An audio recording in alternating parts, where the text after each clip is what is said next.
on Channels Television.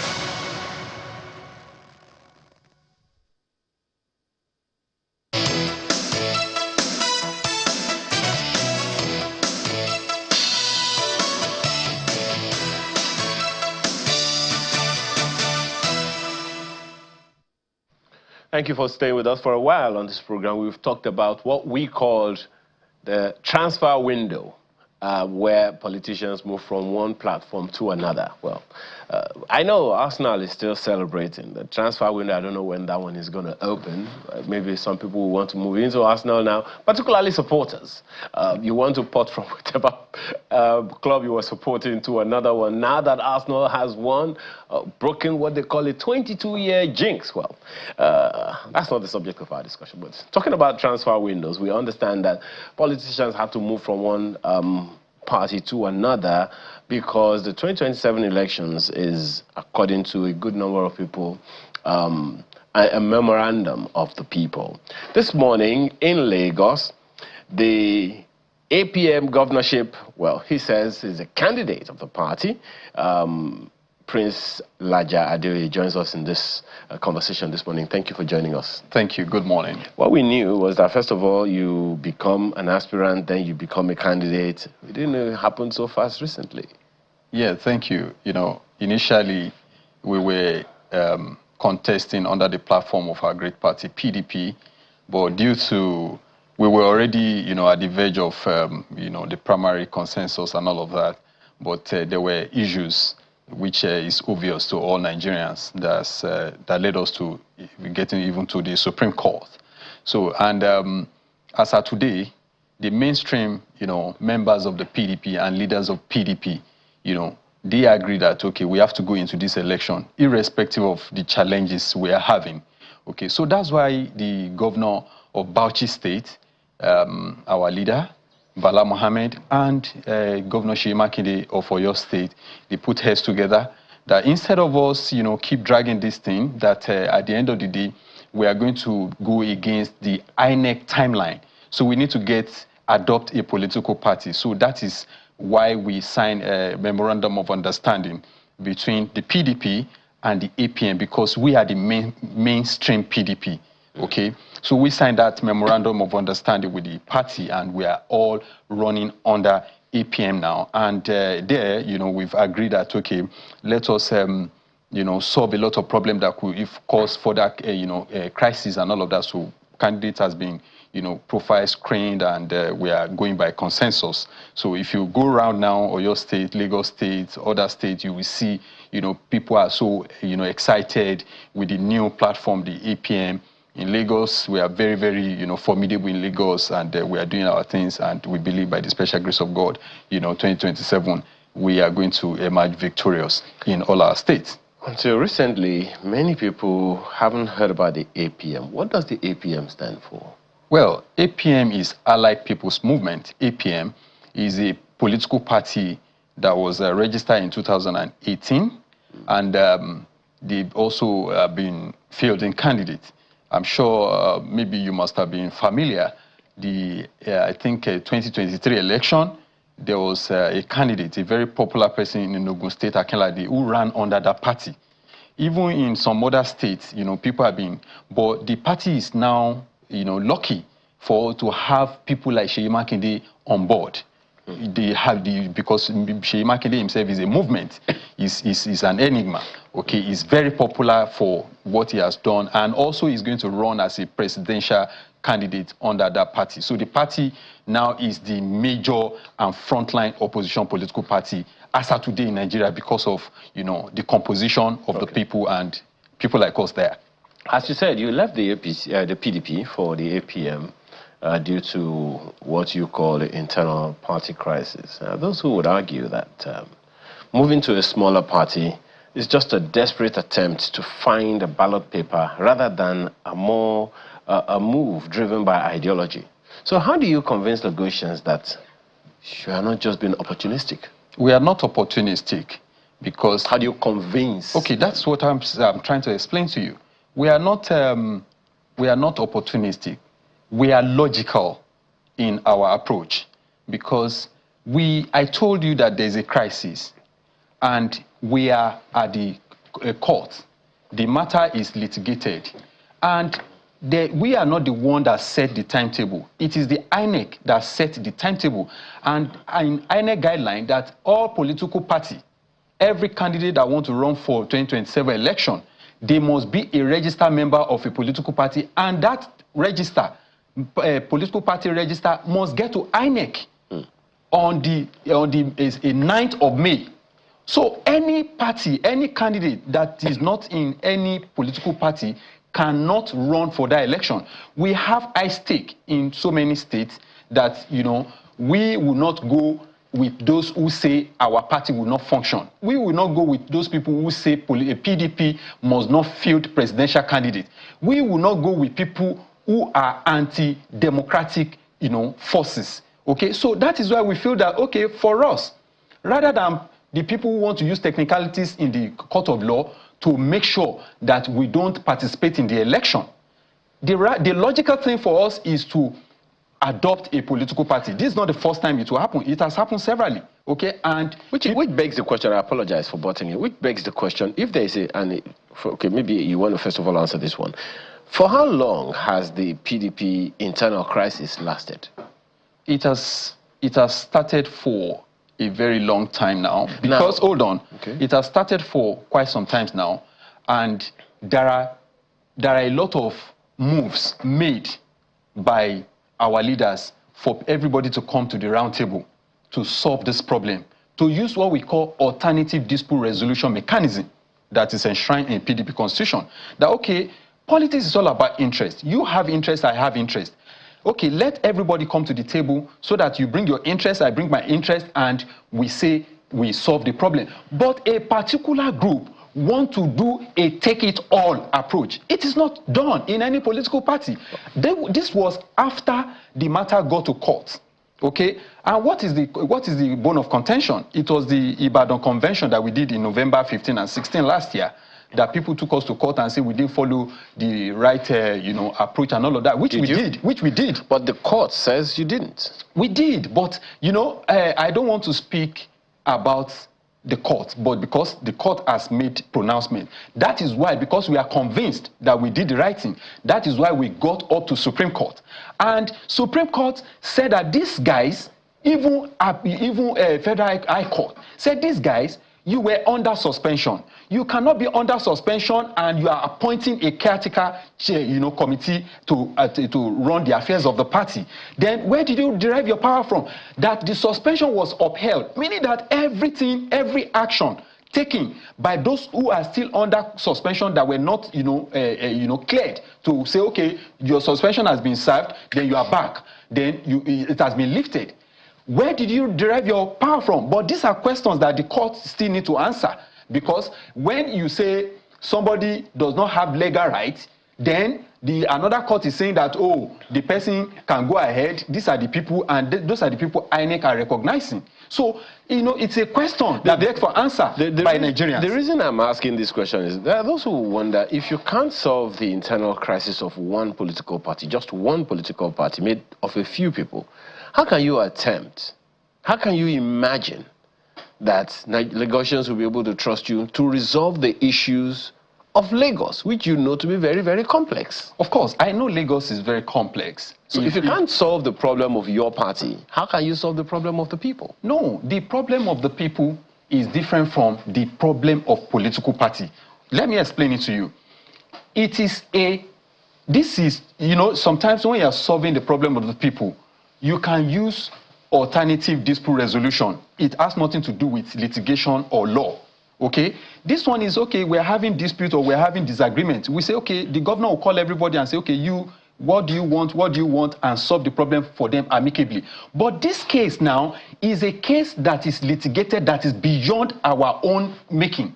If it is when we call everybody and said, let us be on the round table, bring your interest, let me bring my interest, let us find a common ground, then some people are not willing to shift. So it is beyond. So the only thing you can do now is just for you to first, you say you want to serve the people of Lagos State.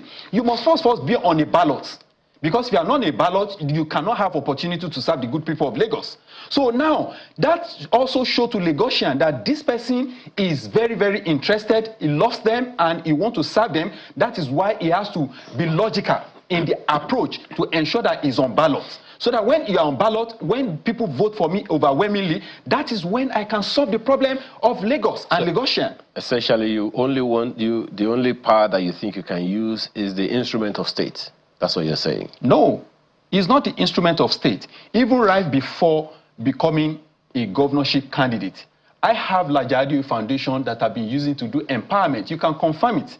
You understand? Serving the people is not just about when you are elected. I have been serving the people. Okay. I have been doing a lot. Okay, so I said you can confirm it, Laja. You will see it, what I have done. You understand, to the people of Lagos. But we are saying that, okay, we can do better than the current government of the day. So that, for you to get there, you must get there democratically. We'll talk about some of those governance issues and your Atunto Eco 1.0 initiative shortly. But you are running on the PDP APM alliance ticket. Now, if the PDP couldn't win Lagos State while unified, how do you expect a fragmented faction running under a minor party logo like the APM be able to contest against the APC's formidable institution? Well, the truth of the matter is that we are more formidable now than what we had before. As PDP or as APC or as APM or as both? We are as both. Because, of course, I will not divulge all of that here. But what I can tell you is just watch out what is going to happen as events unfold between what we are cooking. We are cooking something fantastic, something very delicious for Lagosian, and they will be very pleased with what they are going to be seeing in succession in the next few days. Well, your faction is widely reported to be backed by the Oyo State governor, who has also declared to be president. So how do you respond to the narrative that your administration would be remote controlled by political forces outside of Lagos State? My administration will not be remote controlled, because the truth of the matter is that when you have a leader, when you have a mentor, it is because that person wants it, that person has done something that worth emulation. Everybody in this country today can say and can see clearly how Governor Seyi Makinde moved Oyo State from 1999 to this present time, about 7 years now.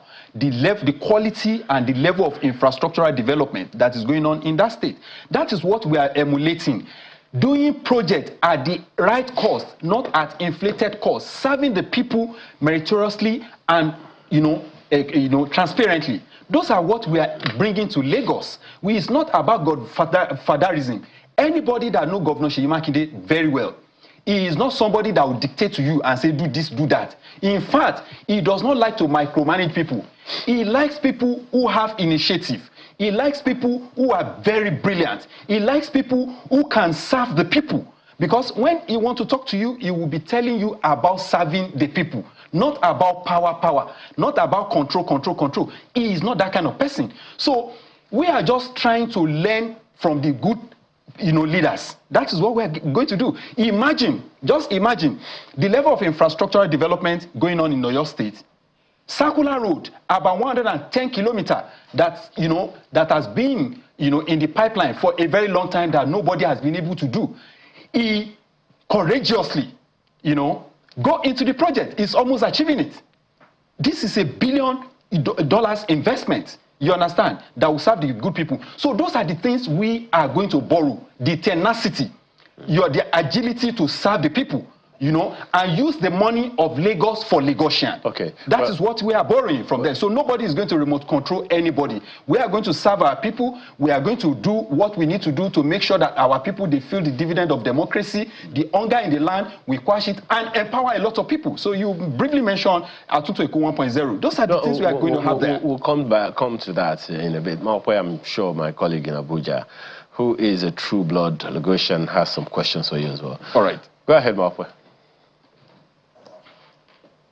It's interesting, your introduction, Ayo. Almost as if I should just go straight and say, what plans do you have for my people from this area? But Let me start by acknowledging, I mean, it's a good thing, and some people say it's a very courageous thing that other political parties continue to challenge the dominance of the All Progressives Congress in Lagos. And a number of people will say people have tried very unsuccessfully, even when the PDP was in power at the federal level, and, you know, they had the weight, the force of federal might behind them. Why do you think that you can challenge the entrenched structures of the APC in Lagos? Thank you, Maokwe. I'm so happy to hear from you. I missed, meeting you at the Ibile Eco Summit, but I sent my people. I saw the picture you took with them. Thank you so much for your service to Lagos State, my sister. Yeah, you see, you said something that people, when we were in power, when we have the federal might and all of that behind us, you see, it deals with the candidate. There are a lot of people who are not interested in being the real governor of Lagos State. They just came for the show of it. There are people who just came for the show of it and also probably what they could get. Okay? I am not like that. That is why I am out and I'm talking to Lagosian. I'm talking to everyone that this is the right, way to go. And I believe that whether federal might or no federal might, Lagosian, they know what they want. And we are going to be speaking with them, and we are going to be, presenting our program, what we want to do differently. We are going to be presenting it to them. And I believe that Lagosian, they will see reason why they have to go with me, because it is not about money. It is not about, federal might. It is about Lagosian. It is about their right to be able to choose who they want for the first time. So if they really want a change of government, of course, I'm the right person. I think you misunderstand my question. Sorry to interrupt you. I think you misunderstand my question. All right. I asked that in the days when the PDP, I mean, your party, you just left the PDP now to go with the APM, and the PDP was at, the party at the federal level for a long time, for at least 16 years in this country. And through all of those times, the APC or AC or ACN, as it then was, was challenged very unsuccessfully in Lagos.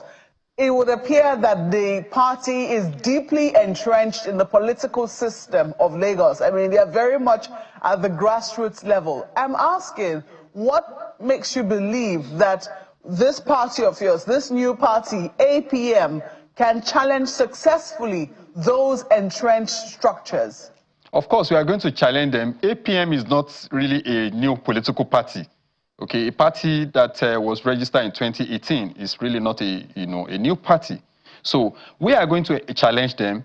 We have our structure as well, and we are consolidating our structure, because we know, political party, without any structure cannot successfully challenge the ruling party. In your state, it happened that a political party, a new political party, defeated incumbent. This thing is something that nobody can rule forever. It's Maokwe. It will happen. Okay? It will happen. And we are all going to see it. So that's what I can say. So what precisely do you intend to do differently? What would you criticize? I mean, you have said, in fact, some of your party followers have acknowledged that the APC has been doing some infrastructure. However, they allege that it's at an inflated cost. You've also made allusions to that. But apart from that, what else do you intend to do differently? What are you going to be promising Lagosians to deliver for them that the APC right now cannot deliver? Okay, first and foremost, Lagos State is about 3,500 square kilometers of land, with about approximately 20 million people in it. And out of this 3,577 square kilometers of land, about 1,000 of it is where we put about 21 million people, okay, with a GDP of about $300 billion. Okay, that is a purchasing power parity, a GDP. Now, every year, according to them, they generate an IGR of about 1.7 trillion. We can do more. We can raise this, IGR to about 3 billion in a year. 3 trillion in a year, because there are a lot of loopholes that we need to, that where all this money goes through. We are going to block those areas so that we'll be able to do more infrastructure for the good people of Lagos State. We have housing crisis. Okay, we are, as a real estate expert, myself, I know the magic, how we are going to get, affordable housing to solve housing crisis we have in Lagos State. Not just that, ever since, since 1999, we've been hearing 4th Mainland Bridge for us to make connectivity easy across Lagos State, okay? We are going to, in my own administration, I'm promising Lagosian that I am going to take on that project, that 4th Mainland Bridge. I am going to build it. I will start it and I'll complete it as a new project. Now, a lot of people say Lagos, mega city, and you see people talk about Lagos is smelling. Of course, it is a leadership crisis. We know how mega city across the world look like. Nobody will say London is smelling. Nobody will say Dubai is smelling, because there is, environmental, and climate, action that protect all of these things, emission, pollution, and all of that. All these things are taken care of. It's just need leadership. We need to fix all these things. Put the right person as commissioner that can sort this problem. We have problem of flooding in Lagos State. Every time, even within this your environment, we know what we can do to make sure that flooding reduced with about 70%. A lot of people, properties has been destroyed, life has been lost. A lot of even people have lost their job because they could not get to work or something. Businesses has been destroyed as a result of these things that happen every year during rainy season. You understand what I'm saying? So these are things we are going to, we are going to find solution to and solve this problem and make life meaningful for people. And not just that, we are going to empower the young people and women, because we talk in our Atunto Eko 1.0, we said it is re-engineering Lagos for inclusive prosperity, meaning that we are going to bring more people into prosperity, net.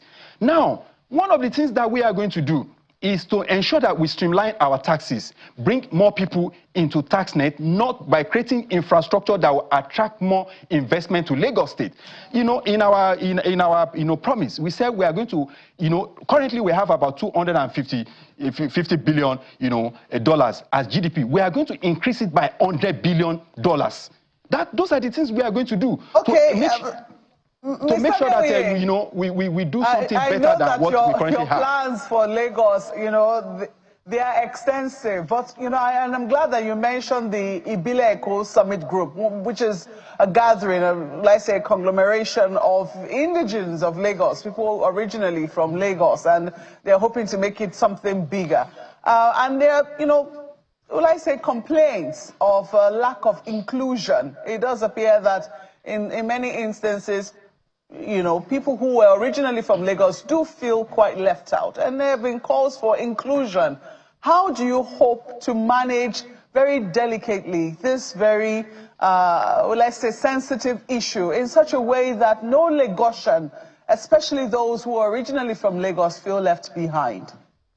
Okay, one of the plans I have is we are going to have what we call Ibile home, Ibile house, okay? All of the people that are originally, formed this 5 administrative and indigenous group for Lagos State, they are going to be people that will be part and parcel of governance at the Lagos State Elders and Advisory Council, okay? Because you cannot make policy, you cannot make leadership, you cannot make, you cannot lead people without their consent, without their involvement and inclusion. Okay, that is why, it's a burning desire. I know what you are saying, but, in a way, we just need to manage the discussion on here. But I have a very strong, plan, to make sure that we solve this complex issue and make sure that everybody is happy and everybody is duly carried along in our project and in our program in the next 8 years by the special grace of God. All right, Ayo, it's back to you. Well, thank you, Mark. So, now, you mentioned, and you and Mark were talking, you mentioned the fact that you are a businessman and all of that. So how will you ensure that your own real estate interests do not conflict with the state land allocations and urban policies, if you'll be It's not going to, I know the law is not going to conflict it because there won't be any conflict of interest. I have promised that I am going to run a transparent government. Most of the things we are going to be doing, including our budget, is going to be, you can see it live online and see every line by line item of our budget. All of the contracts that we are going to be giving out, all of the public-private partnership that we are going to be doing, they are going to emerge through transparent processes. If we say, for instance, we want to build, say, 50,000 housing units in year 1 or year 2, you are going to see all of the people that will bid for it, competent people who can give us affordable housing for the good people of Lagos. You will see it. You can never see my interest in it because I know the law. I am coming out to serve the people, and I have to be very, very transparent in the way I'm going to be serving the people. So that's what I can assure the Lagosian, that I'll be transparent as their next governor. Well, I guess the coming days will let us know, how it all pans out for you and for the APM, or rather PDP APM alliance in Lagos. Thank you so much for your time this morning. Thank you so much. Thank you, Mr. Makinde. Laja Adeoye is APM governorship candidate in Lagos State. Thank you again for your time. Thank you so much. I appreciate you. On Channels Television.